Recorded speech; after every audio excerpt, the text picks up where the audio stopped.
So today we're going to be looking a little bit at the city of Smyrna. And the city of Smyrna was a well-built city. It had been destroyed and had been rebuilt. It had been destroyed by the king of Lydia in about 600 AD, and about 300 years later, it was rebuilt by one of the successors of Alexander the Great. Now, it was a very beautiful city because when it was rebuilt with intent. All of the happenstance things that happen when cities are just built up naturally, just organically, those were removed. And this was built along specific lines and curvatures. And so it was a very beautiful city. It was considered by the Smyrnans the first city in Asia. And it was a very powerful city because it had a very vibrant export trade. It was a harbor city. It was also one of the first cities to build a temple to the goddess Roma, which was the spirit of Rome. And so it had a good relationship with Rome. It also was the first city to build a temple to Tiberius Caesar, beat out 10 other cities in order to have that honor, what they considered an honor. And so there was a very, very strong vein of emperor worship in the city of Smyrna. And that becomes important when you think about the persecution that the Christians are going to face. And we'll get to that after we talk about the Jews, because they also had a very powerful and very large Jewish population.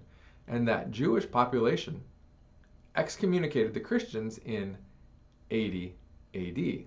Now, the book of Revelation was written in about 95 AD. And so this is 15 years later. The Jews, they had a special place in Rome, in the Roman religious rites, because they, of all of the people, did not have to offer sacrifice to Caesar. They didn't have to offer worship to Caesar. They didn't have to offer prayers to Caesar in the temples. They were allowed to pray for Caesar. And the Christians were happy to do this as well. And while the Christians were still in the Jewish synagogues and still considered a Jewish sect, the sect of the way, as Paul tells us in the book of Rome, or as Luke tells us in the book of Acts, rather, they were under that same protection. But once the Jews excommunicated the early Christians were no longer under that protection. And so the early Christians now had to follow the laws of the Roman Empire, not the laws for the Jews, but the laws for all of the normal Gentiles. So, what happens? When the Jews denounce the Christians, that opens them up for persecution from the Roman government for not offering worship to Caesar. And because this was such a strong cult of the Caesars, this town had such a strong cult of the Caesars, that's what Jesus is talking about. And he tells them that they are going to face persecution. He says, stop being afraid of it. This is actually a very, very powerful command in the Greek, that they are to stop being afraid of it, knock it off. You don't need to be afraid of these people because Christ is the one who died and is now alive.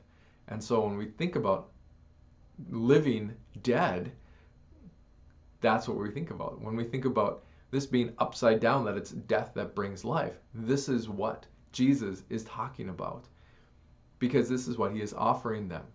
They're going to be persecuted, and this is why they're being persecuted, and this is what's going on. But that wasn't the end for these Christians. If you want more application of this, I refer back to the sermon that I have uploaded on the city of Smyrna and living upside down. And so that's what we know about the city of Smyrna.